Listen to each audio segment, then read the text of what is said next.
سید المرسلین وخاتم نبیین ابی القاسم محمد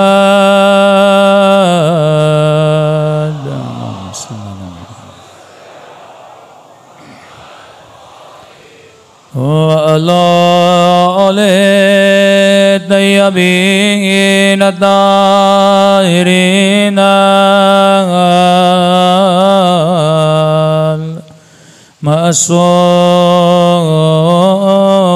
المعصومين سب مل کے اپنے آقا کے ظہور کی دعا اللہم کل ولیک حجت ابن الحسن صلواتک علیہ وعلی آبائه فی هذه الساعة وفي كل وليا وحافظا وقائدا وناصرا ودليلا وناء حتى تسكنه أرضك طوعا وتمتع فيها طويلا برحمتك يا أرحم الراحمين صلوات پڑھے محمد صلی اللہ علیہ وسلم بسم اللہ الرحمن الرحیم رب اشرح لی صدری ویسر لی امری واحلل عقدۃ من لسانی یفقهوا قولی اما بعد فقد قال سبحانہ وتعالی فی محکم کتابہ بسم اللہ الرحمن الرحیم ان فی خلق السماوات والارض واختلاف اللیل والنہار لآیات لأولی الالباب صلوات پڑھے محمد وآل محمد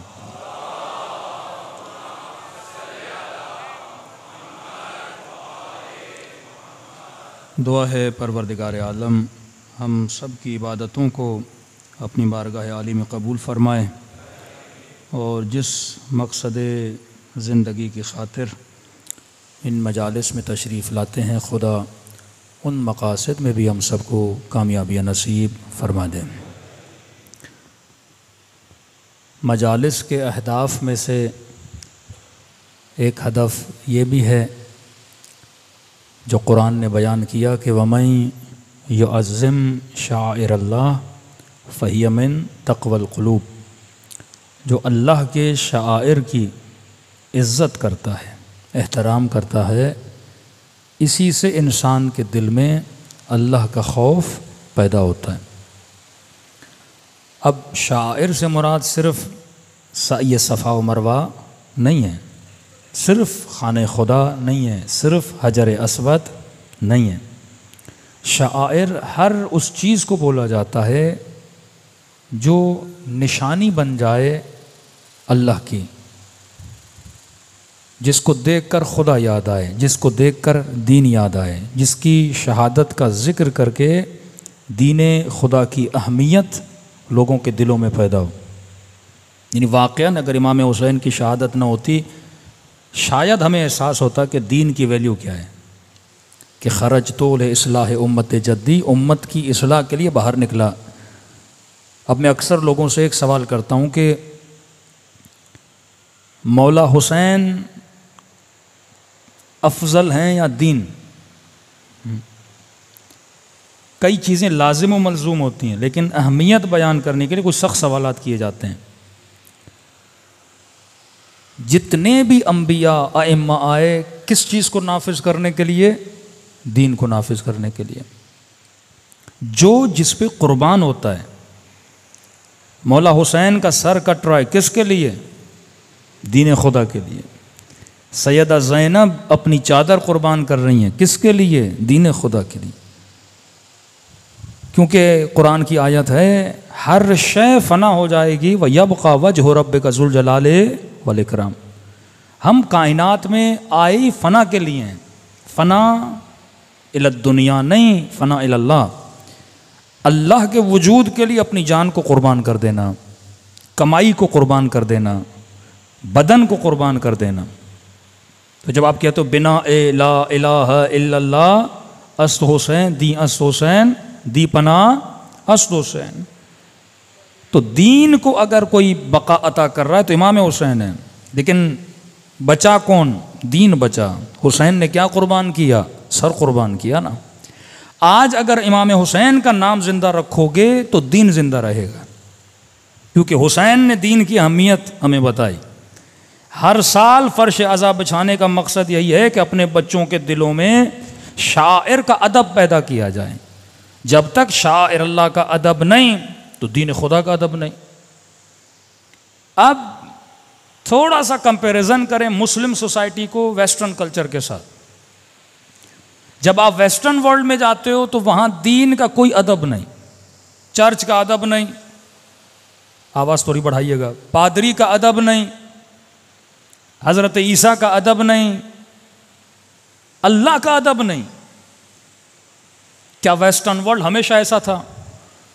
کیا شروع سے ان کے یہاں دین کی کوئی اہمیت نہیں تھی؟ کیا ان کے جماعت شروع سے بے ادب تھے، بے احترام تھے؟ ایسا نہیں ہے۔ جب آپ تاریخ اٹھاتے ہیں مغرب کی یا ویسٹرن ورلڈ کو اسٹڈی کرتے ہیں، وہ بھی بڑے متعصب تھے اپنے دین کے اعتبار سے۔ میں مختلف مجالس میں مثال دے رہا ہوں اوشو کی۔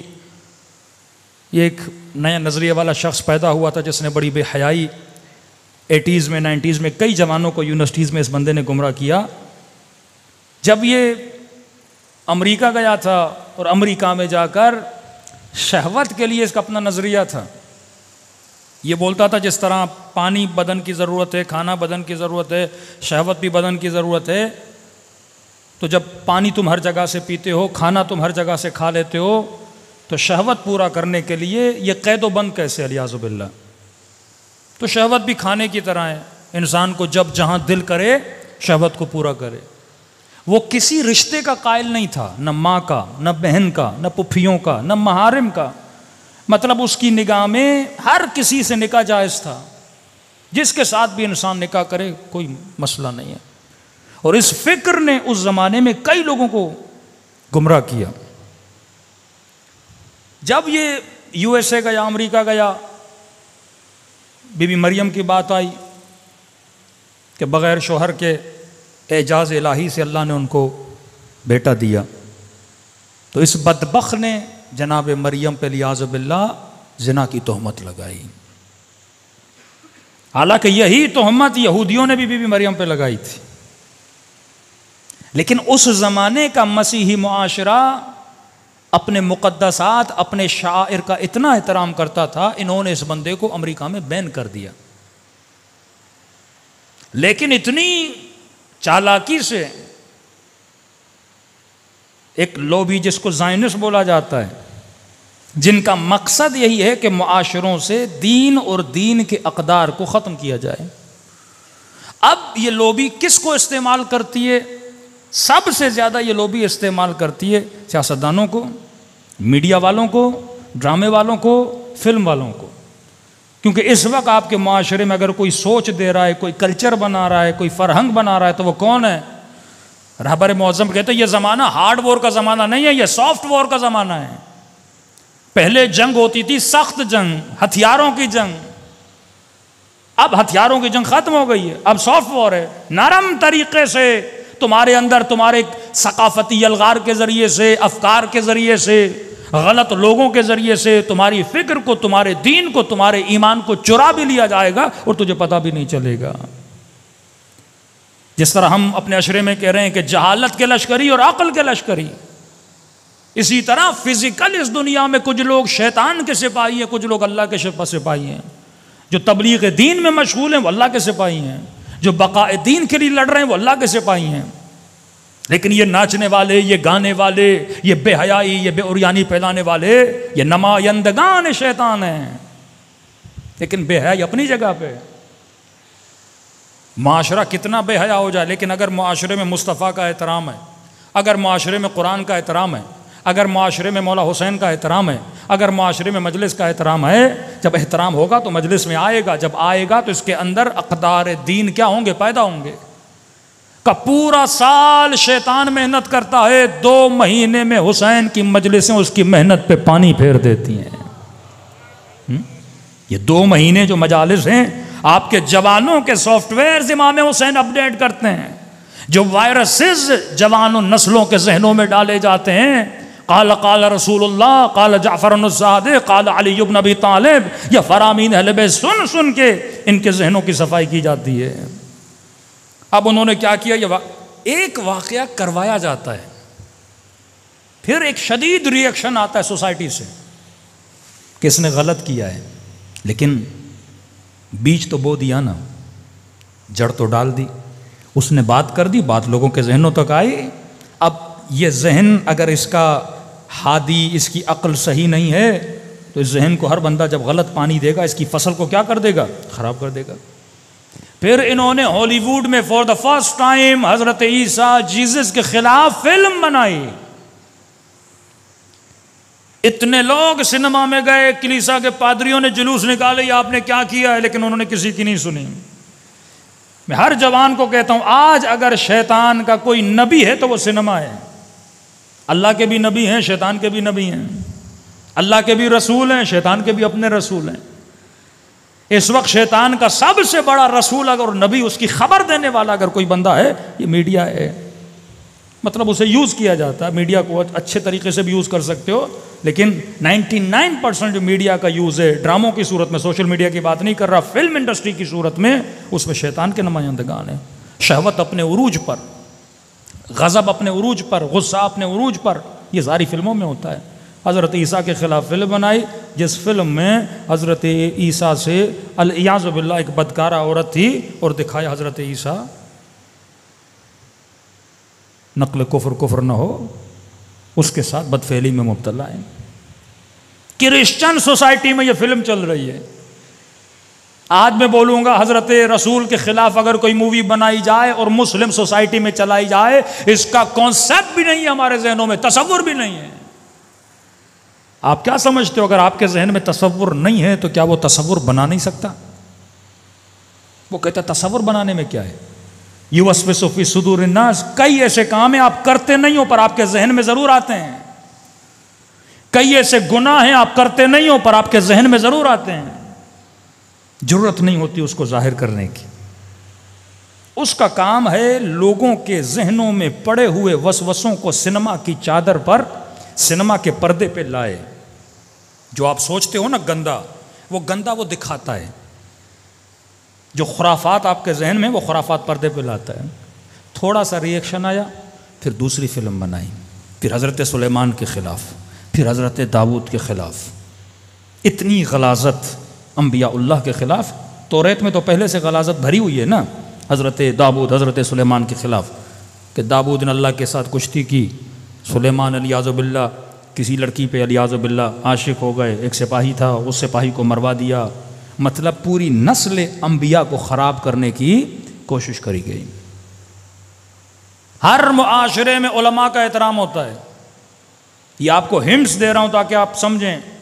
جب معاشرے میں علماء کی بے عزتی، بے وقاری، بے احترامی کروائی جاتی ہے، یا بعض اوقات بڑے سلجھے ہوئے لوگ یہ کام کرتے ہیں، جس سے شیعہ قوم کو پاکستان میں بڑا نقصان ہوا. اس ٹاپک میں 8-9 محرم کو بات کروں گا.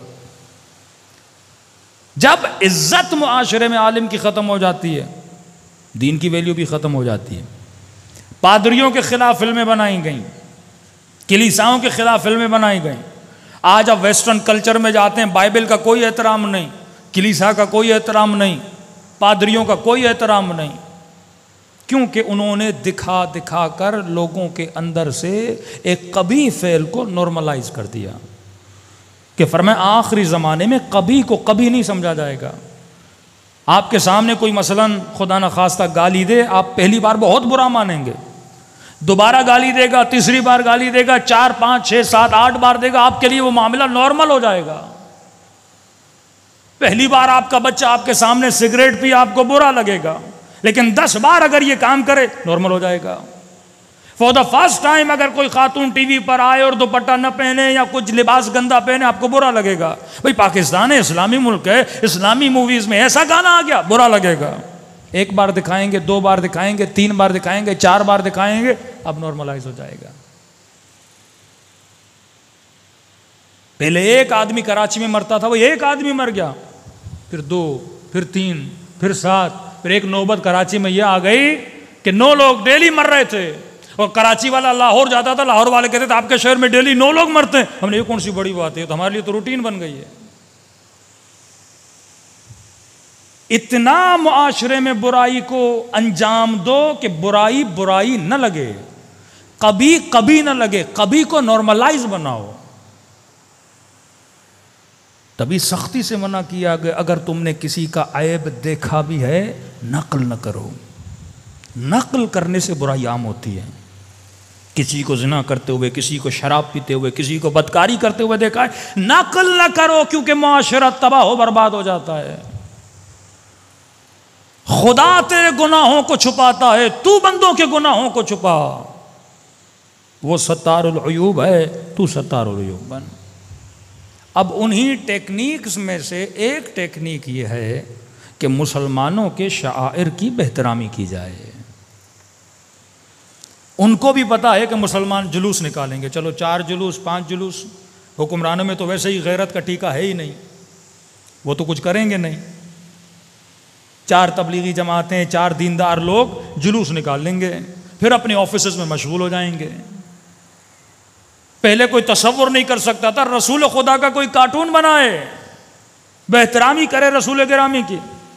1 بار بنایا، 2 بار بنایا، 3 بار بنایا، 4 بار بنایا، اب آپ کے لیے کیا ہوتا جائے گا؟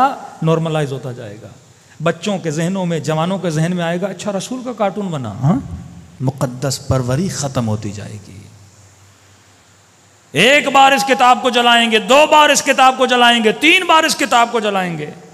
جب یہ کام بار بار ریپیٹ ہوگا تو کیا ہوگا؟ تقدس آپ کی نسلوں کے ذہنوں میں کتاب کا کیا ہو جائے گا؟ ختم ہو جائے گا۔ بھئی کتاب کتاب ہے، کتاب کتاب کی طرح جل گئی تو کیا ہو گیا؟ اور اسی زائنس لوبی نے مسلمانوں کے اندر ایک فرقہ بنایا جو مقدسات کی توہین کرتا تھا۔ ایک ہی جڑ ہے، ایک ہی رگ ہے۔ جس طرح کرسچنز میں پروٹسٹنٹ کو بنایا گیا، کیتھولک تھے پروٹسٹنٹ ہو گئے سارے، اکثریت پروٹسٹنٹ کی ہے۔ Protest against the law of the God, اللہ کے قانون کے خلاف پروٹیسٹ کرو۔ یہ فیمنسٹ عورتیں یا فیمنزم کے ماننے والے جب روڈوں پہ نکلتے ہیں، دراصل یہ پروٹیسٹ ہوتا ہے اللہ کے قوانین کے خلاف۔ حجاب کیوں ہے؟ پروٹیسٹ کر رہے ہیں۔ مرد کے 2 حصے، عورت کا 1 حصہ کیوں ہے؟ پروٹیسٹ کر رہے ہیں۔ عورت کی 2 گواہیاں، مرد کی 1 گواہی کیوں ہے؟ پروٹیسٹ کر رہے ہیں۔ اللہ نے کہا کپڑا بدن پہ ڈالو، میں کیوں ڈالوں؟ پروٹیسٹ کر رہا ہوں۔ تو مسلمانوں میں بھی ایک پروٹیسٹنٹ کا گروپ، یہ اب نام کوئی بھی دو، یہ پروٹیسٹنٹ ہے، جو قانون پروردگار عالم کے خلاف نکلے، اللہ کے خلاف، ایک مرتبہ حکومت کے خلاف، وزیر اعظم کے خلاف، سسٹم کے خلاف آپ پروٹیسٹ کرتے ہو، کیوں؟ کیونکہ آپ کو اس کی پالیسیاں اچھی نہیں لگتی۔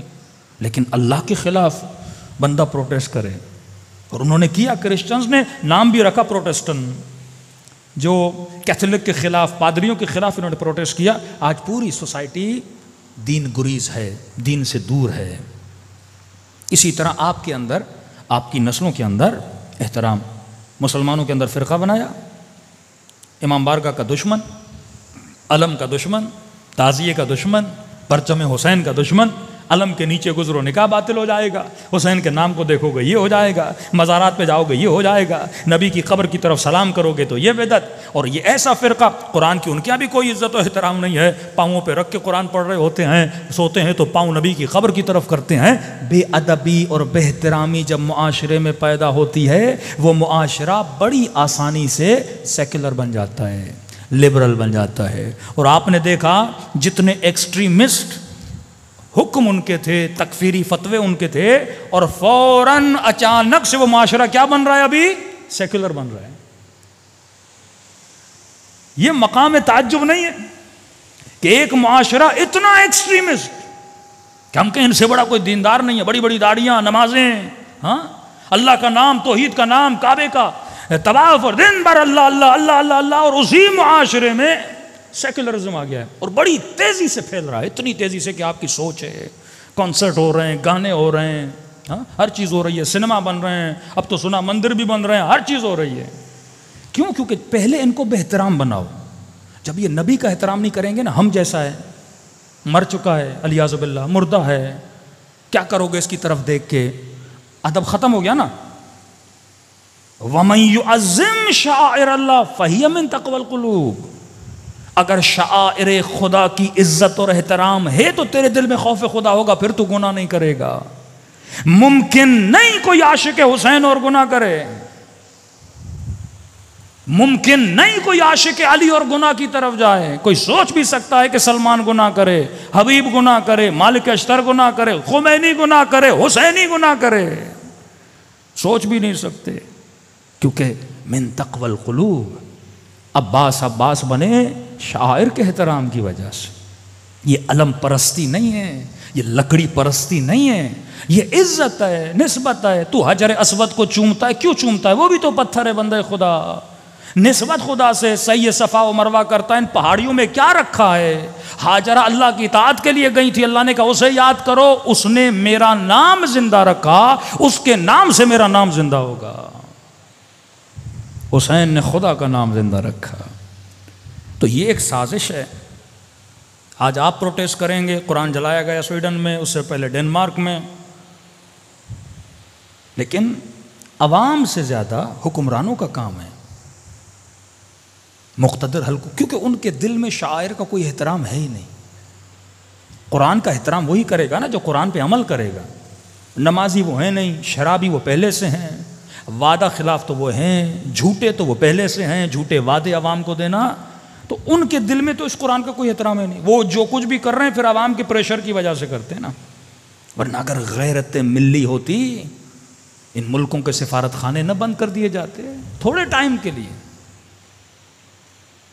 ایک عالم دین سعودی عرب نے اس کا گلا کاٹا تھا، آیت اللہ نمر. 4-5 سالوں کے لیے ایران ایمبیسی بند کر دی. 4-5 سالوں کے لیے. نمر ایرانی نہیں تھا، شیعہ تھا. موت العالم موت العالم ہوتا ہے کہ اگر تو ہمارے علماء کا احترام نہیں کرے گا، وہ کسی بھی فرقے کا ہو. ہمارے ہاں بعض اداروں کے ذہن میں یہ وہم ہے کہ پتہ نہیں پاکستانی شیعہ کوئی ایران پرست. یہاں کوئی ایران پرستی نہیں ہے. ہمارے یہاں علماء کی ایک قدر ہے. پورا عراق آیت اللہ سیستانی کی سنتا ہے. سیستانی کون ہے؟ ایرانی. یہ ان کے ذہن میں ہے ہی نہیں کہ بندہ ایرانی ہے کیا ہے.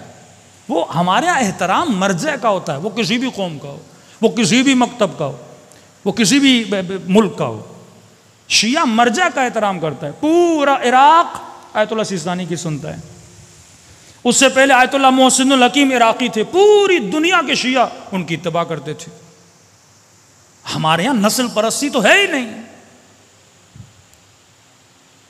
دوسرا یہ ذہنوں میں ڈالا جلیعاذ باللہ کہ مجھے ایک بات یہ بہت بری لگتی ہے کہ جس طرح انڈیا کے مسلمان بار بار انڈین گورنمنٹ کو یہ احساس دلاتے ہیں کہ ہم ہندوستانی ہیں، ہم ہندوستانی ہیں،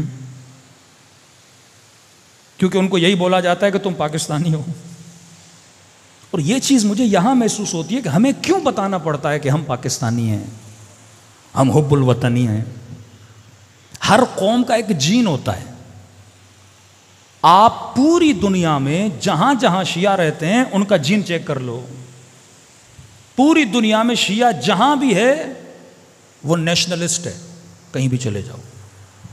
ایرانی شیعہ بے انتہا اپنے وطن سے محبت کرتا ہے. عراقی شیعہ بے انتہا اپنے وطن سے محبت کرتا ہے. لبنانی شیعہ بے انتہا اپنے وطن سے محبت کرتا ہے. عراق کا سنی اتنی عراق سے محبت نہیں کرتا. لبنان کا سنی اور کرسچن اتنی لبنان سے محبت نہیں کرتا، کیونکہ جتنی جانیں لبنانیوں نے لبنان کے بچانے کے لیے دی ہیں کسی اور لبنانی نے نہیں دی ہیں. جتنی جانیں شیعہ عراقیوں نے عراق کے بچانے کے لیے دی ہیں کسی اور شیعہ نے نہیں دی. آذربائیجان کا شیعہ جتنی آذربائیجان سے محبت کرتا ہے وہاں کا کوئی اور مکتب والا نہیں کرتا. تو شیعہ کسی بھی ملک کا ہو وہ اپنے وطن کا عاشق ہوتا ہے. کیونکہ یہ درس ہمیں کس نے دیا ہے؟ امام حسین نے دیا ہے. آپ ایک فرقہ ایک جگہ پہ شیعہ نہیں دکھا سکتے جنہوں نے اپنے وطن کے ساتھ بغاوت کی ہو. اب وہ چاہے شیعہ انڈیا کا ہو، انڈین شیعہ بھی ہندوستان سے محبت کرتا ہے، کیونکہ یہ چیز فرش ازا سے ملتی ہے کہ جس مٹی پہ رہتے ہو اس مٹی سے بغاوت نہ کیا کرو. اگر مراجع سے عشق ہے، آغا خامنئی سے عشق ہے، آغا سیستانی سے عشق ہے، یہ ہمارا ایک مکتبی مسئلہ ہے. مرجع کہیں کا بھی ہو. عراقیوں میں کیوں تعصب نہیں؟ سیستانی ایرانی ہم کیوں سنیں؟ پورے عراق کی پالیسی آغا سیستانی بناتے. مرجع ہے نا، مرجع کی بات مانی جاتی ہے. یہی تو قوت، یہی تو قدرت، یہی تو ہمارے انسجام کی طاقت ہے جو اہل بیت نے دیا. نسل پرستی ہمارے یہاں ہے ہی نہیں. امام بچپن میں بھی امام بنے تو ہمارا امام ہے. ہمارے یہاں معیار تقویٰ، ہمارے یہاں معیار تہذیب، ہمارے یہاں معیار کلام معصومین ہے. تو دشمن کی یہ سازش شروع سے رہی ہے کہ آپ کی نسلوں کو، کیونکہ یہ پورا پلان ہے کہ مسلمانوں کو سیکولر بنایا جائے. اب وہ وہابیت کو کلوز کرنے کا ٹائم آ گیا ہے. اب ایکسٹریمسٹ مسلمان کے جتنے گروہ ہیں ان کو بند کرنے کا پیغام آ دیا ہے. بھائی جتنے بھی ایکسٹریمسٹ گروپس ہیں ان کو بند کرو. اب ان کے جتنے بھی فنکشنز ہیں یا تہوار ہیں یا رسومات ہیں ان کو فیسٹیول کا نام دو. وہ بیداری ختم کر دو، کیونکہ آپ کو نہیں پتا کہ آپ کے جلوس، آپ کی عزاداریاں دشمن کے لیے کتنا خطرہ رکھتی ہیں. واللہ اگر قومیں نظریاتی بن جائیں ان جلوسوں سے کیا کچھ نہیں ہو سکتا.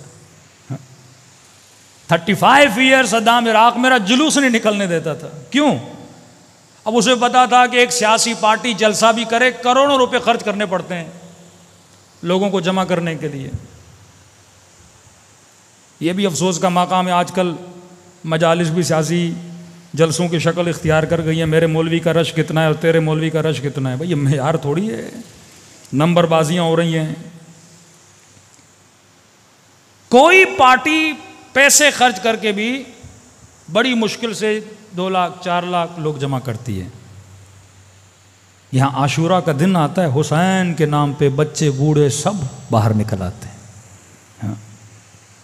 یہ کس قوم کے پاس یہ جذبہ ہے مجھے بتائیے؟ پوری دنیا میں کون سی قوم ہے جو اپنے اتنے لوگ باہر نکالے؟ یہ ٹریننگ تھی مکتب اہل بیت میں تاکہ اپنے حق کے لیے بندہ باہر نکلنے کا جذبہ رکھے. کسی اور کو نکالنا بڑا مشکل ہے، لیکن شیعوں کو تو ٹریننگ ہے. لوگ 3 دن کا دھرنا نہیں دے پاتے. شیعوں کو کیا ہے؟ دھرنا دیں گے، نوحیں پڑھتے رہیں گے، مولا کا نام لیتے رہیں گے. ہمارے تو بچے کو ٹریننگ ہے نا باہر نکلنے کی. اس چیز سے بڑا خطرہ ہے. کہتے ہیں ٹھیک ہے جلوس نکلے لیکن اس کو اینگل نہ ملے. صدام کہتا تھا اگر یہ جلوس نکلے اور سب نے میرے خلاف آواز اٹھانا بلند کر دی، وہ کہتا تھا یزید پہ لعنت کرو، میرا نام نہیں لینا. یہ مت کہنا کہ میں آج کا یزید ہوں. اب پرانے والے یزید سے مجھے کوئی مسئلہ نہیں، نئے یزید کا نام نہیں لو. ہاں ہم بھی حسین کا احترام کرتے ہیں، کہتے ہیں، لیکن نیا لیڈر ہمیں نہ دکھانا. کیونکہ اتنے بڑے مجمع کو اگر کوئی لیڈ کرنے آ گیا تو یہ مجمع کو کہیں بھی لے جا سکتا ہے. پھر قوموں میں لیڈر نہیں بننے دیے جاتے. لیڈروں کو مار دیا جاتا ہے، چھین لیا جاتا ہے، اختلافات پھیلائے جاتے ہیں، ٹولوں میں فرقوں میں بانٹ دیا جاتا ہے. اصل ہدف کیا ہے؟ مسئلہ مسلمانوں سے نہیں ہے. آپ سیکولر بن جائیں ان کو کوئی ایشو نہیں. مسئلہ دینداری سے ہے، مسئلہ حجاب سے ہے، مسئلہ عفت سے ہے، مسئلہ حیا سے ہے، مسئلہ قال رسول اللہ سے ہے. اگر کوئی دینی حکومت بنی تھی، ایک وہابی ذہنیت کا آدمی تھا، اس نے کہا ایران میں بڑا ظلم ہے اہل سنت پہ. تو پاکستانی صاحب کھڑے ہوئے تھے، اس نے کہا ٹھیک ہے بھائی جتنا ظلم ایران میں سنیوں پر ہے تم اتنا ہی کرو ہمارے اوپر پاکستان میں. جتنی آسائشیں ملی ہوئی ہیں آپ سوچ بھی نہیں سکتے. بائی روڈ جائیں پاکستان کے بلوچستان سے، اور جیسے چابہار میں آپ ان ہوں گے، چابہار سے ایران شہر چلے جائیں، وہاں سے جتنے بھی اہل سنت کے علاقے ہیں، یعنی ایسے لگتا ہے کہ یہ بھی بلوچ ہیں یہ بھی بلوچ ہیں. لیکن آپ ان کی زندگیاں دیکھیں، گاڑیاں ہیں، شہر کی ڈیولپمنٹس ہیں، سب کچھ ہیں. کیونکہ شیعت میں تعصب ہے ہی نہیں. ایران میں یہ کانسیپٹ ہی نہیں ہے کہ شیعہ مسجد میں کوئی اہل سنت آ کے نماز پڑھے اور وہاں پہ یہ ہو کہ اس کو مسجد سے نکالا جائے. لیکن شیعوں کو خوف آتا ہے کسی اور کی مسجد میں نماز پڑھتے ہوئے نا, کوئی حملہ نہ کر دے, کوئی بدتمیزی نہ کر دے, کوئی بے احترامی نہ کر دے, کیونکہ مکتب اہل بیت محبت کا مکتب ہے. آج تک ہم نے اپنی امام بارگاہوں کے باہر نہیں لگایا کوئی اور نہ آئے. ہم تو کھلم کھلا کیا دیتے ہیں, دعوت دیتے ہیں, کیونکہ ہمارا عقیدہ ہے کہ اہل بیت کی محفل میں آئے گا, محبت اہل بیت لے کر باہر جائے گا. شیعہ تو اتنے تھے نہیں, کس طرح بڑھے؟ انہی مجالس امام حسین سے. تو مجالس کا ایک مقصد ہے شعائر اللہ کا احترام کرنا اپنی نسلوں کے دلوں میں. اور یہ امام حسین نے اہتمام کیا کہ پورا سال دشمن کبھی قرآن جلاتا ہے, کبھی کارٹون بناتا ہے, کبھی دین کی توہین کرتا ہے, تو اپنے بچوں کو فرش عزائے امام حسین پر لاؤ اور ان کے دلوں میں قرآن کا تقدس, اہل بیت کا تقدس اور شاعر اللہ کا تقدس بھرو, تاکہ یہ قومیں اور نسل دیندار بھی بنے اور دشمن سے لڑنے کے ان کے اندر جذبہ بھی پیدا ہو. صلوات پڑھے محمد و آل محمد.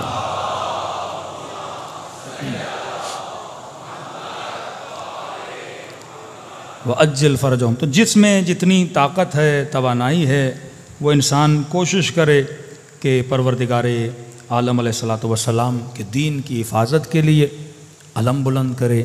اور جو دشمن یہ کوشش کر رہے ہیں اپنے گھروں میں سیکولرزم کے اسباب کو نکالیے, یہ گندے ڈرامے, یہ گندی فلمیں. دیکھیے, ایک تو ہمارے ذمہ داروں نے بھی اس چیز پہ توجہ بہت کم دی. ہاں, ہے نا کہ عقل اگر قوموں میں نہ ہو تو قومیں غلطی کرتی ہیں. جذباتی ذہن ہمیشہ غلط فیصلے کرتا ہے. پہلے نیا نیا کیمرہ آیا تو فتوے آئے کیمرے سے فوٹو نکالنا حرام ہے.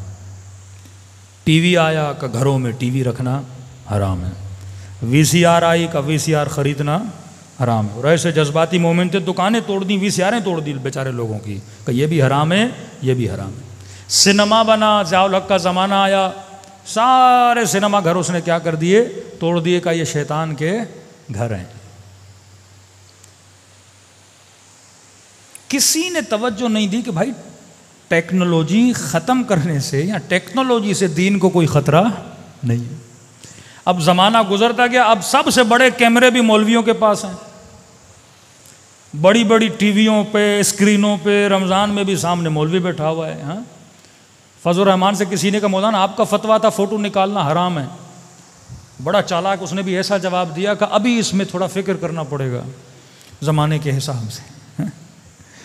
وہ پھر تبھی تو لوگ کہتے ہیں مولوی اپنے پر آئے تو کوے کو بھی کیا کر دے, حلال کر دے. ہاں, کہتے ہیں نا کسی شکاری نے شکار کیا تو ایک کبوتر پھنسا, ایک کوا پھنسا, ایک چیل یا کوا, تو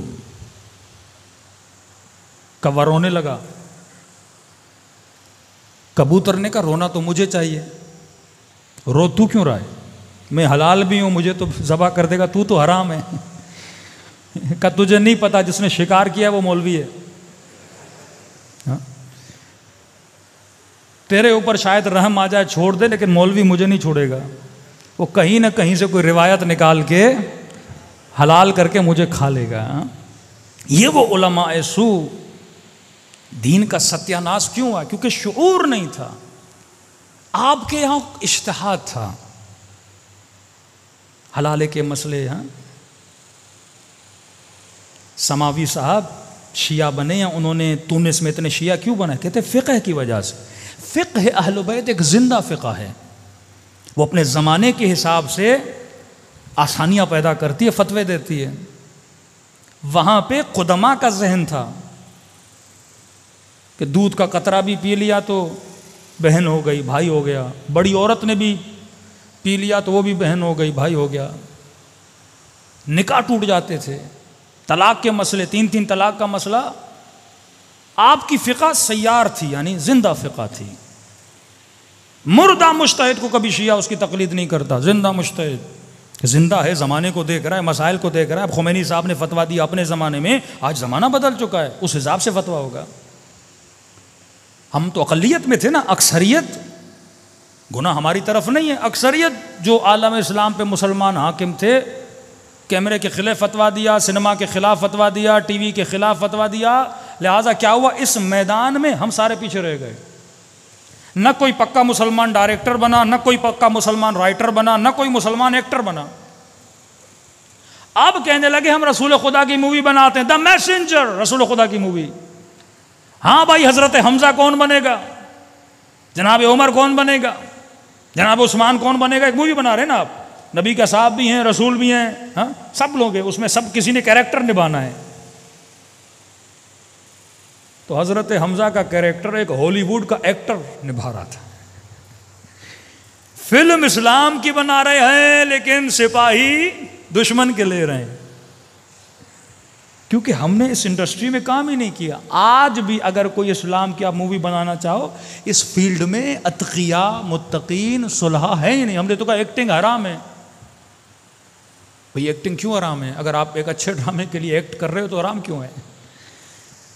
اگر آپ اچھی کہانی، کوئی اخلاقی، کوئی ایتھیکل، کوئی معاشرے کو سدھار پیدا کرنے کے لیے، میں نے کہا 5 منٹ کے لیے آپ ایک اسٹوری پڑھتے ہو، ذہن میں سوچتے ہو نا کہ بندہ جا رہا ہے، بندہ بیٹھ رہا ہے، بندہ اڑ رہا ہے، بندہ گاڑی میں بیٹھ رہا ہے، تو ساری پلاننگ کہاں کرتے ہو؟ ذہن میں کرتے ہو. اسی پلاننگ کو تم نے سنیما کے پردے پہ کیا کرنا ہے؟ اتار دینا ہے نا.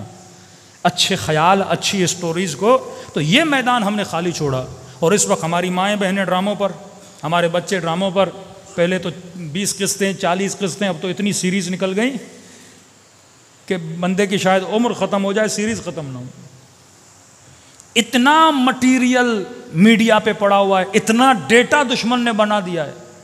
ہارر دیکھنا ہے، ہارر ڈیٹا. اینگر دیکھنا ہے، ایکشن موویز. گندگی دیکھنی ہے، گندگی والی موویز. کیا دیکھنا ہے آپ نے؟ اس نے پلیٹ میں ہر شے رکھی آپ کے جوان کے لیے، آپ کی نسلوں کے لیے. اب سوال یہ ہے، یہ سنیما کب بنتا ہے، انڈسٹریز کب بنتی ہیں؟ جب آپ کے پاس حکومت ہو. آج حکومتوں کی توجہ کہیں اور ہے، فلم انڈسٹری پہ نہیں ہے، ڈرامہ انڈسٹری پہ نہیں ہے، تو بڑی آسانی سے معاشرے میں انتشار پھیل رہا ہے نا، بے حیائی پھیل رہی ہے. خمینی صاحب کا نظریہ یہ تھا، جب تک حکومت اسلامی نہیں ہوتی سنیما اسلامی نہیں ہوتا. جب تک حکومت اسلامی نہیں ہوتی میڈیا اسلامی نہیں ہوتا. کیونکہ جب آپ کے پاس حکومت ہوتی ہے، ٹولز ہوتے ہیں، ابزار ہوتے ہیں، بجٹ ہوتا ہے، آپ پورے معاملے کو، پورے معاشرے کو سدھار سکتے ہو نا. جب تک چیزیں آپ کے پاس نہیں ہوں گی. لیکن اب کیونکہ سوشل میڈیا ہے، انڈیویجولی بھی لوگ کام کر سکتے ہیں. اہل سنت اس پہ بڑا اچھا کام کر رہے ہیں، بریلوی حضرات بچوں کے لیے کارٹونز بنا رہے ہیں، اچھے اچھے کام کر رہے ہیں. آپ لوگ بھی کر سکتے ہو. نوجوان اس فیلڈ میں جا سکتے ہیں، کوئی ڈائریکٹر بنے، کوئی رائٹر بنے. اب کسی نے امام علی کا کوئی قصہ رائٹ کروانا ہے، کسی نے اخلاق پر، صبر پر. یہی جو 75 لشکر امام جعفر صادق بتا رہے ہیں، ایک ایک لشکر پہ ایک ایک سیریز بن سکتی ہے قصوں کی صورت میں. 1 گھنٹہ میں مجلس پڑھوں وہ آسان ہے، یا آپ کا بچہ 20 منٹ 4 منٹ 7 منٹ ڈیلی ایک کارٹون دیکھ کے، ایک مووی دیکھ کے، ایک اسٹوری دیکھ کے اس کا ذہن میں اثر زیادہ ہوتا ہے. میں اکثر نوجوانوں کو کہتا ہوں، آپ میں سے کتنے لوگ ہیں جس نے کوئی ایک کتاب پڑھی ہو جناب مختار کے بارے میں؟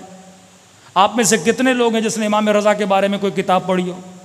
اکثر لوگوں نے جناب مختار کو پہچانا مختار نامے سے، سیریز سے دیکھا نا آپ نے. جناب یوسف کا ڈرامہ دیکھ کے آپ کو انبیاء کی تاریخ کا پتہ چلا نا. امام رضا کی فلم دیکھ کے آپ کو امام رضا کا پتہ چلا نا. تو وہ پوائنٹس جس پہ دشمن کام کر رہا تھا. اور یہ توہین سب سے زیادہ اس کی ابتدا میڈیا سے ہوئی. پہلے وہ دکھاتے ہیں، دکھانے کے بعد آپ کے ذہن میں کبھی نہیں رہتا، احترام ختم ہو جاتا ہے. جب بندہ بے احترام بنتا ہے تو بڑی آسانی سے بے دین بنتا ہے. اکثر ہمارے وہ لوگ جو ویسٹرن ورلڈ میں ٹرانسفر ہو گئے ہیں، ان کے بچے وہاں رہ رہے ہیں، بڑی آسانی سے ان کے بچے دین کے مخالف بن جاتے ہیں. کیوں؟ کیونکہ وہاں دین کا اتنا ادب نہیں ہے، والدین کا اتنا ادب نہیں ہے، ماں کا اتنا احترام نہیں ہے. تو یہ بھی اللہ کا شکر ہے کہ پاکستان میں ہو، اس سوسائٹی میں ہو، مجلس امام حسین میں آئے ہو، اور یہاں ہمیں ادب کا درس دیا جاتا ہے. صلوات پڑھے محمد و آل محمد.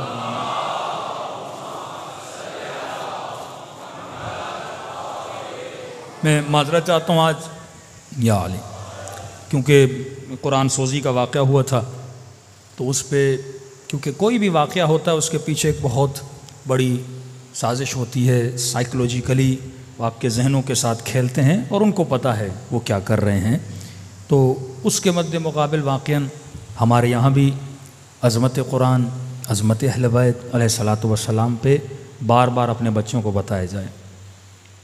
حبیب ابن مظاہر 24 گھنٹے میں 1 مرتبہ پورا قرآن پڑھتے تھے. 24 گھنٹے۔ امام حسین کے لیے مشہور ہے کہ تقریباً 300 آیتیں یا کتنی آیتیں امام حسین پڑھا کرتے تھے۔ مولا علی کے لیے تو مشہور ہے، امام خمینی کے لیے مشہور ہے، جب بھی وقت ملتا تھا جیب سے قرآن نکالتے تھے، قرآن پڑھتے تھے۔ اپنے بچوں کو قرآن سے انس دلاؤ، صرف تجوید کی کلاسوں میں نہ بھیجو، یہ بھی سکھاؤ، تھوڑا بہت ترجمہ، تھوڑی بہت تفسیر۔ قراتی کی تفسیر بہت بہترین تفسیر ہے، تفسیر نور، جو عوامانہ تفسیر ہے، ڈیلی 1 آیت 2 آیتیں، ماں بیٹی باپ یا آپس میں بیٹھ جائیں 4-5 لوگ، چلو جمعے کے دن ایک دن مختص کر لو کہ جمعے کے دن ہم قرآن کی 5 آیتیں پڑھیں گے، آدھا صفحہ پڑھیں گے۔ یہ روٹین جب آپ کی زندگی میں بن جائے گی نا تو زندگی میں نور بھی آئے گا، بیماریاں بھی دور ہوں گی، گھروں میں رحمتیں بھی نازل ہوں گی۔ ہم نے قرآن رکھا ہے کس کے لیے؟ رمضان کے لیے۔ امام حسین رکھا ہے ہم نے محرم کے لیے۔ مہینے سجائے ہوئے نا، اور دسمبر کا مہینہ نیو ایئر آتا ہے، وہ ناچ گانے کا مہینہ آ جاتا ہے۔ ایسے نہ کریں، ہر سال مومن کا، ہر دن مومن کا اطاعت خدا میں گزرے، محبت اہل بیت میں گزرے، کیونکہ رسول نے کہا انی تارک فیکم الثقلین، کتاب اللہ و عطرتی اہل بیتی، میں 2 چیزیں چھوڑے جا رہا ہوں، ایک اللہ کی کتاب ہے، دوسرا محمد اور آل محمد کا نور ہے۔ صلوات پڑھے محمد و آل محمد پر۔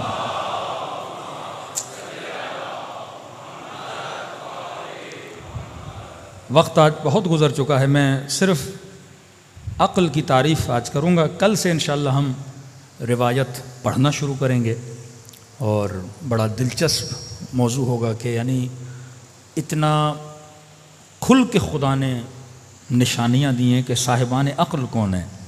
اور آج میں نے کھولی تھی سورہ نور، اور کل جس کو مطالعہ کرنا ہو تو آپ سورہ نور کی 35ویں آیت شروع کریں، 3-4 آیتیں ہیں انشاءاللہ تعالی، کل پڑھیں گے۔ اس سورہ نور میں کیونکہ عقل بھی نور ہے اور قرآن سورہ نور ہے، اور رسول فرماتے ہیں اول ما خلق اللہ نوری، میرے نور کو خلق کیا، اور اہل بیت کو شجر بھی بولا گیا، اور اللہ نے کہا اللہ نور السماوات والارض، اس کے نور کی مثال ایک مشکات ہے، مشکات کہتے ہیں اہل بیت علیہ السلام ہے۔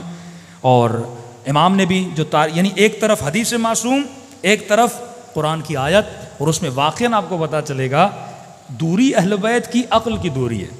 اہل بیت کے مقابلے میں جو بھی آیا وہ جہل ہے، جس طرح اللہ کے مقابلے میں شیطان آیا تو شیطان مظہر جہالت ہے، اہل بیت کے مقابلے میں جو بھی آئے گا وہ مظہر جہالت ہے۔ عقل محض، عقل کامل اگر کائنات میں کوئی ہے وہ محمد اور آل محمد ہیں۔ امام 75 لشکر کے نام لیتے ہیں اور فرمایا کچھ لوگوں میں 2 طرح کی عقلیں ہیں، ایک عقل متبوع ہے، ایک عقل مسموع ہے۔ متبوع عقل یعنی طبیعی، بائی نیچر ہر بندے کے پاس ہے، لیکن اس کے لیولز الگ الگ ہوتے ہیں۔ مطلب عقل متبوع پیدا ہوتے ہر بندے کی برابر نہیں ہوتی۔ جس طرح میں نے ٹوئنس بچوں کی مثال دی تھی کہ ایک ہی گھر میں ایک ہی ماں کے پیٹ سے 2 بچے پیدا ہوں، ایک ہی باپ کا لقمہ کھائیں، کوئی سخی ہوتا ہے کوئی کنجوس ہوتا ہے۔ بعض اوقات ایک بندہ بالقوہ بالفعل کی میں نے بات کی تھی، عقل متبوع میں وہ بندہ سچا ہے، اس کو دوست اتنا سکھاتے ہیں یار فلاں جگہ پہ جانا ہے، 2 منٹ کے لیے جھوٹ بولنا، بڑی کوششیں اور ٹریننگ کر کے بھی جاتا ہے، پھر بھی اس سے جھوٹ بولا نہیں جاتا، کیونکہ طبعاً وہ بندہ سچا ہے۔ اب اس سچائی کی کوئی ذاتاً ویلیو نہیں ہے، کیونکہ بائی نیچر وہ سچا ہے نا، اس نے سچائی کو حاصل کرنے کے لیے کوئی محنت نہیں کی۔ اب اس نے محنت کرنی ہے، اس کو باقی مطلب اس کے پاس ایک سپاہی موجود ہے، طبیعتاً پیدائشی اس کے پاس عقل کا ایک سپاہی موجود ہے، اب اس نے دوسرے سپاہیوں کو کیا کرنا ہے؟ اکٹھا کرنا ہے۔ دوسری جگہ پہ ایک بندہ ہے جو پیدائشی مثلاً کنجوس ہے، یہ اس کے پاس جو سپاہی ہے یہ جہالت کا سپاہی ہے، اس نے سپاہی کو اپنے آپ سے کیا کرنا ہے؟ دور کرنا۔ یہ بہت مشکل ہے۔ کئی اوقات عادتاً آپ کئی کام کرتے ہو آپ کو پتہ نہیں ہوتا، مثلا کسی نوجوان نے کہا مولانا میں پیٹ کے بل سوتا ہوں، الٹا سوتا ہوں، میں نے کہا منع ہے، معصومین منع کرتے ہیں، شیطان اوندا سوتا تھا، نہ سویا کرو۔ میں نے کہا آج کے بعد اب کوشش کرو یہ صفت نکالنے کی۔ وہ کہنے لگا مولانا 4 دن سے نیند ہی نہیں آ رہی، الٹا سوتا ہوں تو آتی ہے ویسے آتی نہیں ہے۔ یہ کام مشکل ہے کہ جب ایک صفت تمہارے اندر پیدا ہو جاتی ہے اس صفت کو نکالنا بڑا مشکل ہوتا ہے۔ ایک مکمل حدیث معصومین کی کہ ترک گناہ کیسے چھوڑا جائے۔ ہر کسی کو پتا ہے گناہ برا ہے، اب اس برائی کو چھوڑنا کیسے؟ یہ مقام عبرت ہے، یہ مقام بڑا مشکل ہے کہ بندہ گناہ کو چھوڑے کیسے. بندے کو پتہ ہے گالی دینا بری بات ہے، لیکن زبان پہ کنٹرول کرنا یہ بڑا مشکل ہے. بندے کو پتہ ہے زیادہ کھانا بری بات ہے، لیکن پیٹ پہ کنٹرول کرنا یہ مشکل ہے. تو پہلے یہ دیکھو تمہارے پاس کتنے عقل کے سپاہی ہیں. آپ کا ایک بچہ پیدائشی شاید شریف بھی ہو، سچا بھی ہو، با حیا بھی ہو. اب اس نے زیادہ محنت نہیں کرنی کیونکہ پیدائشی حیا والا بھی ہے، سچا بھی ہے.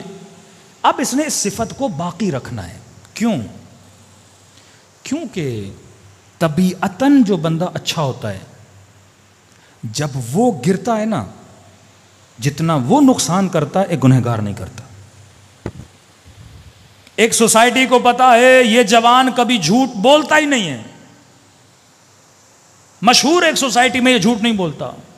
اب خدا نہ خواستہ اگر کسی دن یہ جھوٹ بولے گا تو یہ کتنوں کو گمراہ کرے گا؟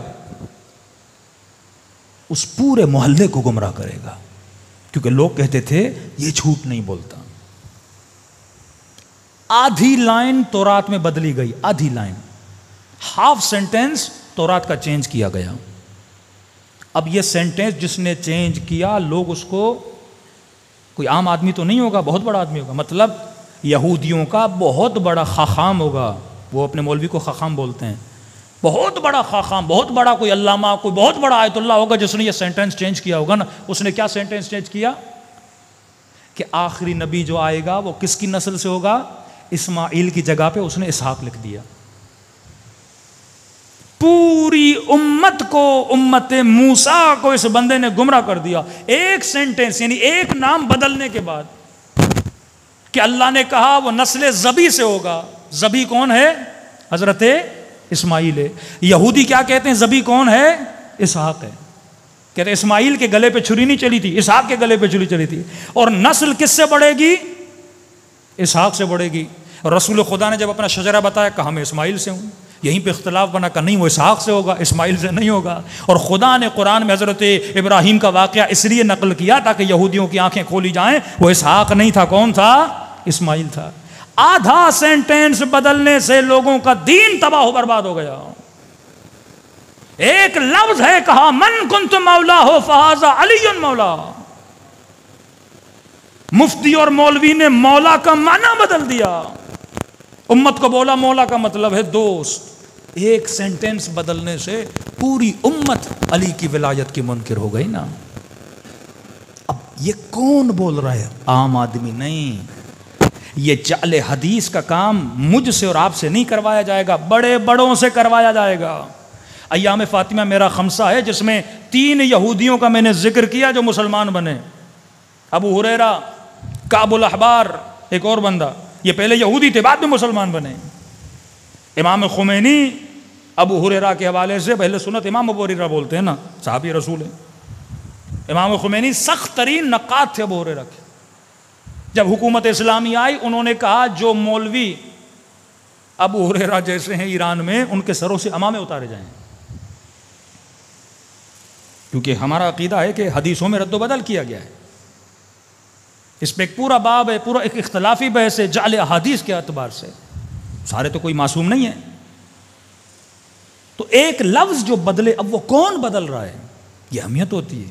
ایک بندہ جو پورا معاشرہ کہتا ہے یہ سچا ہے. اب سچا آدمی جب جھوٹ بولتا ہے نا معاشرہ تباہ ہو جاتا ہے. ایک ریڑی والا جھوٹ بولے مسئلہ نہیں ہے. موسیٰ کا سگا کزن ہے نا قارون، بڑے بڑے عابد بنی اسرائیل کے جب جھوٹ بولتے ہیں تو معاشرہ تباہ ہوتا ہے.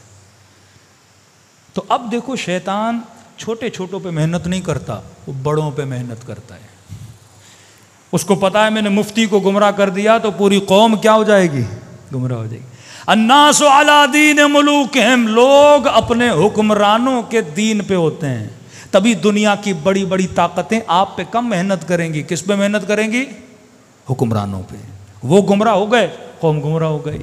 سیلیبریٹیز بڑا خطرناک شعبہ ہے سیلیبریٹیز کا.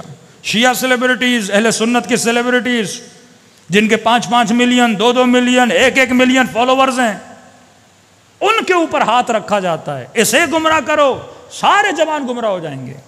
اس کے کپڑے، اس کا حلیہ، اس کا بولنا، اس کا طرز، اس کا طریقہ، اس کا فیشن، پوری دنیا، پوری قوم جو اس کے فالوور ہیں اس کے پیچھے. تو یہ فالوئنگ بڑی خطرناک ہے کہ بندہ شہرت کی ٹاپ پر ہو اور وہاں سے گرے، کیونکہ وہ پوری قوم کو گرا دیتا ہے. کہتے ہیں جب مولوی پھسلتا ہے تو پوری قوم پھسل جاتی ہے. تو اصل ذمہ داری، تبھی خدا نے علماء سو کی مذمت کی ہے. فرمایا پہچانو صاحبان عقل کو، اگر عقل اول کوئی ہے تو مصطفیٰ ہے، اور رسول کے بعد اس دنیا میں اگر کوئی صاحب عقل ہے، عقل کل جسے بولا جائے، وہ محمد اور آل محمد ہے. صلوات پڑھے محمد و آل محمد.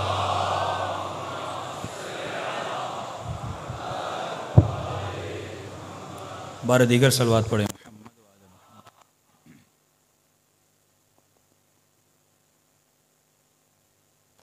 بار دیگر صلوات پڑھے.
اللہ صلی اللہ علیہ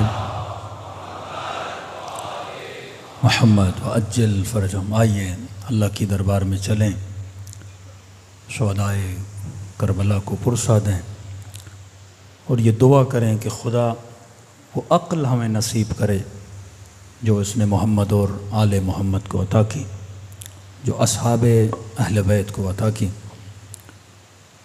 آیت اللہ مقدس اردبیلی کے لیے مشہور تھا. اب بیان کرنے کا مقصد یہ نہیں کہ یہ ہمارے لیے بھی کوئی حجت ہے، نہیں. ہر عالم کا ایک اپنا طریقہ، ایک اپنا طریق ہوتا تھا. آغا مقدس اردبیلی کبھی بھی ایک رات بھی کربلا رکے نہیں. جب بھی زیارت امام حسین کے لیے جاتے تھے، جتنی دیر رہتے تھے امام حسین کے حرم میں عبادت کرتے رہتے تھے. جب بالکل تھک کے نڈھال ہو جاتے تھے پھر نجف کی طرف روانہ ہوتے تھے. تو کسی نے آغا مقدس اردبیلی سے پوچھا کہ آپ رکتے کیوں نہیں؟ ہمارے کئی ایسے علماء تھے جب امام کے حرم میں جاتے تھے دعا کرتے تھے کہ مولا وہ دکھ، وہ تکلیف جو آپ نے محسوس کی ہمیں بھی تھوڑا محسوس کرائیے. آغا ششتری، سید بحر العلوم، جنہوں نے واقعاً کربلا کے واقعات کو اپنی آنکھوں سے دیکھا. مقدس اردبیلی کہتے ہیں اس دن میں نے جب پہلے جاتا تھا تو میں نے پہلی بار امام حسین کو یہ بولا کہ مولا میں بھی آپ کی اس تکلیف کو محسوس کرنا چاہتا ہوں. تو فرماتے وہ میری زندگی کی آخری رات تھی کربلا میں، کہ جب میں اس رات کو سویا تو میں نے اپنے کانوں سے بی بی زینب کے رونے کی آوازیں سنی. کہتا ہے وہ درد تھا سیدہ زینب کے رونے میں کہ اگر خدا کا حوصلہ نہ ہوتا تو شاید مقدس اردبیلی کا کلیجہ پھٹ جاتا. کہتا ہے اس دن کے بعد میں کربلا میں کبھی رکا نہیں. 2-3 جوان، ایک آئیسو کا جوان تھا، کہہ رہے تھے مولانا جب کیمپ لگتا تھا شروع میں بڑے تبلیغی کیمپ ہوتے تھے تو کہہ لیں دعائے کمیل چل رہی تھی. دعائے کمیل کے بعد مولانا جیسے میں سو گیا، بہت رویا امام حسین کے مصائب پر. میں نے خواب کے عالم میں دیکھا کہ میرا بدن گویا سرزمین کربلا پہ پڑا ہوا ہے اور گویا میں شہدائے کربلا میں سے ہوں. اب کہتے ہیں بدن پڑا ہوا تھا لیکن اٹھنے کی طاقت نہیں تھی. آنکھوں سے دیکھ رہا تھا کہ ظالم امام حسین پہ تیر پھینک رہے تھے. کہتے ہیں وہ کیفیت میری خواب میں ہوگی. اس کے دوست کہتے ہیں 10 لوگ اس کو پکڑنے والے تھے لیکن اس کے بدن میں اتنی طاقت اور جنبش آ گئی تھی کہتے گویا میرا دل پھٹ جاتا. اب کہہ رہے جب گھوڑے دوڑے نا تو میں نے محسوس کیا کہ گھوڑے میرے بدن سے دوڑ گئے. ایون ان کی ٹانپیں جب میرے سینے پہ پڑیں میں نے وہ تکلیف بھی محسوس کی. پھر میں سوچ رہا تھا کہ جب یہ امام حسین کے بدن سے دوڑائے گئے ہوں گے تو امام حسین پہ کیا گزری ہوگی. تو اس لئی نے کہا نا کہ ابن سعد جب میں نے حسین کے بدن پہ گھوڑے دوڑائے، کیونکہ عربوں کے یہاں 2 گھوڑے ہوتے تھے، ایک جنگ کے لیے، ایک لاشوں کو پامال کرنے کے لیے. جب لاشوں کو پامال کرنا چاہا تو وہ گھوڑے لائے گئے. وزنی گھوڑے ہوتے تھے، پاؤں میں سم لگائے جاتے تھے.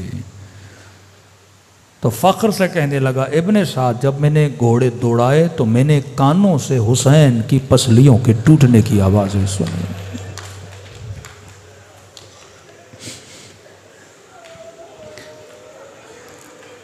بی بی زینب سے پوچھا گیا نا بی بی 11 محرم کو آپ نے خود کو اونٹ سے کیوں گرایا؟ فرماتی ہیں میں دیکھ رہی تھی کہ سجاد اپنے بابا کو دیکھ رہا ہے. فرماتی ہیں تھوڑی دیر اور دیکھتے تو شاید سجاد کی روح پرواز کر جاتی. چہرہ دودھ کی طرح سفید ہو گیا تھا. تو میں نے خود کو اونٹ سے گرایا تاکہ سجاد کی توجہ بابا کے بدن سے ہٹے اور پھوپھی کی طرف آ جائے. امام دیکھے تو روح پرواز کر جائے. تبھی چھٹے امام فرماتے ہم نے اپنے شیعوں کے سینوں پہ 6 پردے ڈال دیے ہیں. اگر یہ پردے نہ ہوتے یہ مصائب سنتے اور ان کا دل پھٹ جاتا.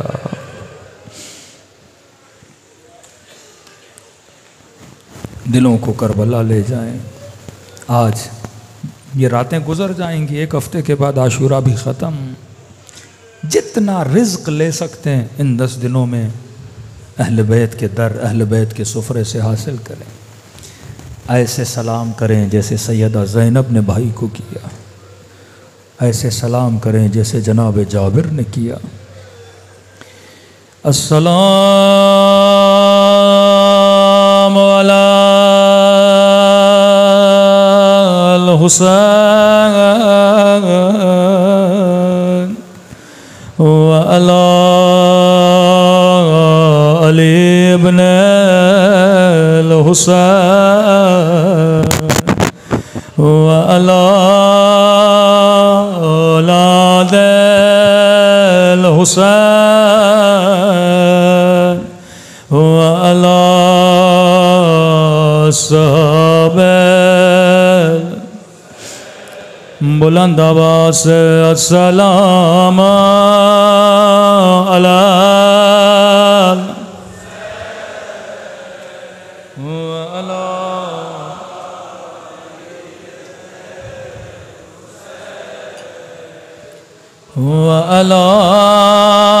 اولاد وعلی صحابہ. سب مل کے السلام علی وعلی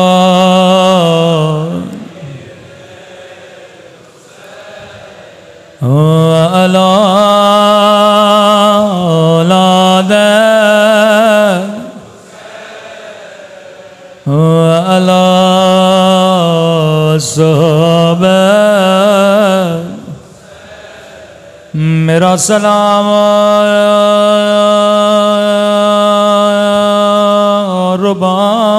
رباب کی اجڑے ہوئے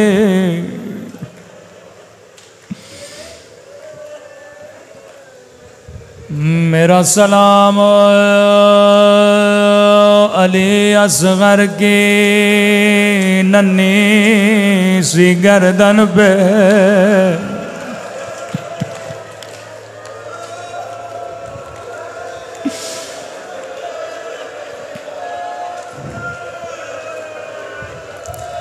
میرا سلام علی اکبر کے چھلنی سینے پہ،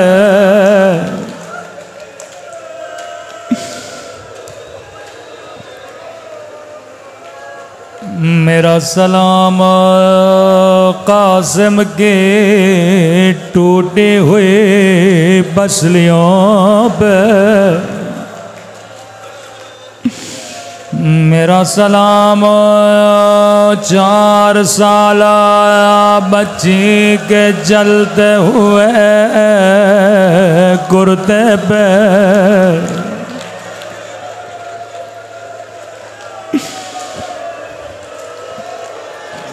میرا سلام مسلم کے زخمی بدن پہ،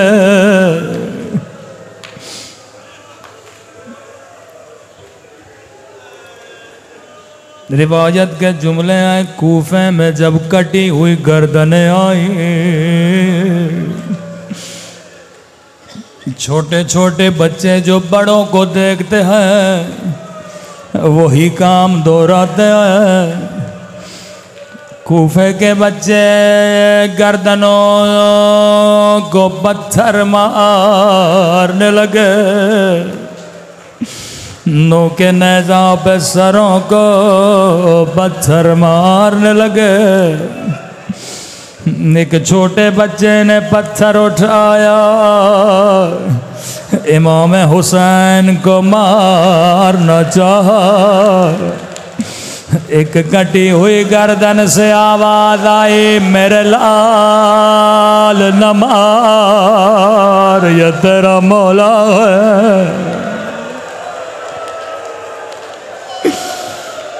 بچہ بڑا پریشان ہوا، کہنے لگا اے ولی خدا تو کون ہے کہ گردن کٹ چکی ہے پھر بھی باتیں کر رہا ہے، آواز آئی میرے لال میں تیرا بابا حبیب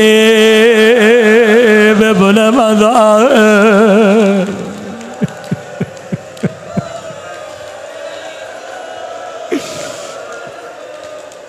جلدی گھر جاؤ اماں کو بلاؤ، کہو گھر سے چادریں لے کے آئے زہرا کی بچیاں میرے اللہ،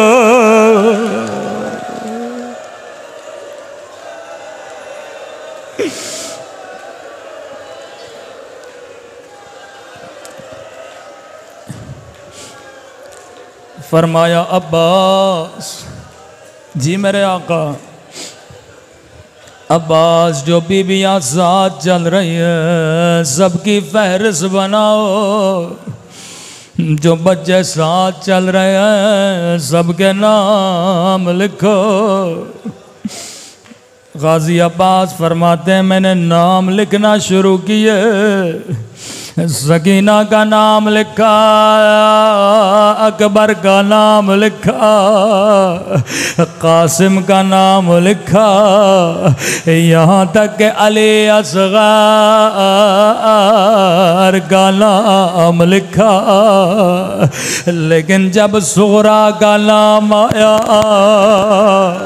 امام نے فرمایا ابا میری بیٹی بیمار ہے،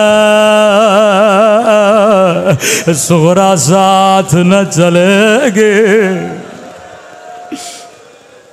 عباس بیبیوں کو کہو گھر کی چابیاں صغرا کے حوالے کرے، میری بیٹی بیمار ہے، چارپائی صحن میں رکھ لیں، ایک ایک بیوی کو کہو صغرا سے خدا حافظ کرے۔ یہ بچی صحن میں بیٹھ گئے، ایک ایک بیوی آتی تھی چابیاں صغرا کے حوالے کرتی تھی، سینے سے لگا کے کہتی تھی خدا حافظ صغرا۔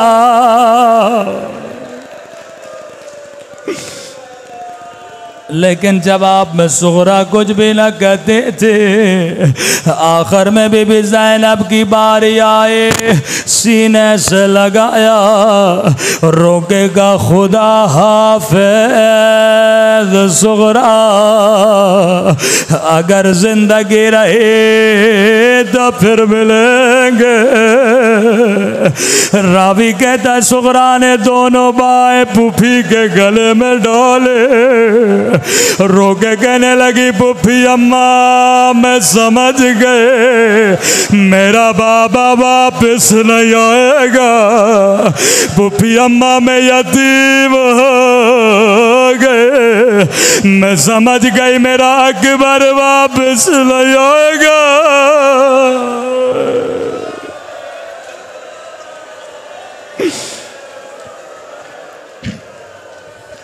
بی بی زینب کو بڑا پیار آیا کہ صغرا اس بات کا علم میرے علاوہ حسین کے علاوہ کسی کو نہیں۔ صغرا تجھے کیسے پتا چلا تیرا بابا نہیں آئے گا، تیرا اکبر واپس نہیں آئے گا؟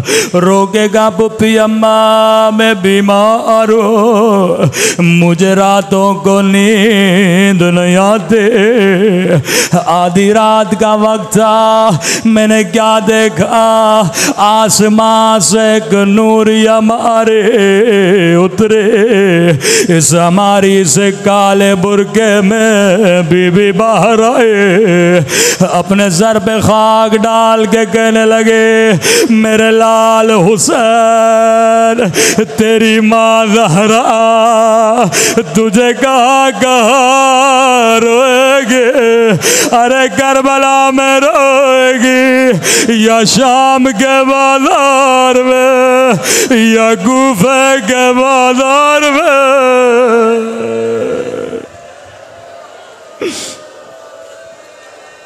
بی بی زینب روتے روتے امام حسین کے پاس گئے،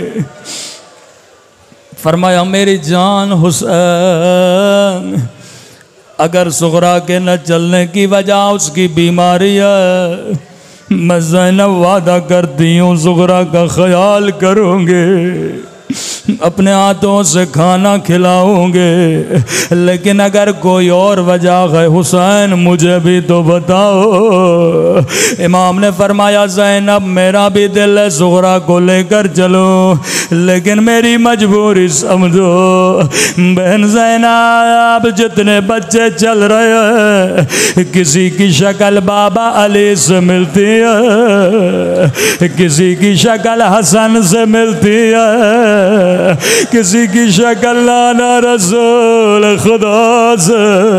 او بہن زینب میری صغرا کی شکل میری اماں زہرا سے ملتی ہے، میں امام ہوں، علم غیب سے جانتا ہوں، میرے جانے کے بعد تیرے ہاتھوں میں رسیاں تجھے شرابی کے دربار میں، ارے میں کیسے برداشت کروں، میری اماں کی شبی بازاروں میں پہرائی جائے۔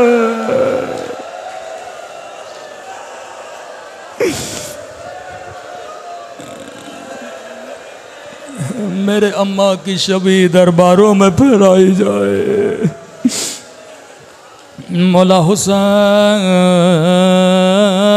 یا شیعہ پہ قربان، آپ کی غیرت پہ قربان، آپ نے برداشت نہ کیا اماں کی شبی پہ کوئی آ جائے، اللہ جانے حسن نے کیسے برداشت کیا، جب نظروں کے سامنے ایک بند گلی میں ظالم نے زہرا کو تماچا مارا،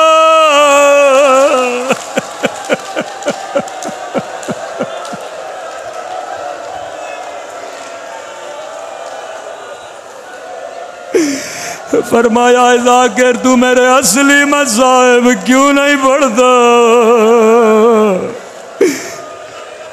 مولا آپ کے اصلی مذاہب کہاں ہیں؟ رو کے کہنے لگے مدینے کی ایک گلی تھے، اس گلی میں جلتا ہوا دروازہ تھا، میں چھوٹا تھا فریادیں کر رہا تھا کوئی آئے میری اماں کو بچا لے۔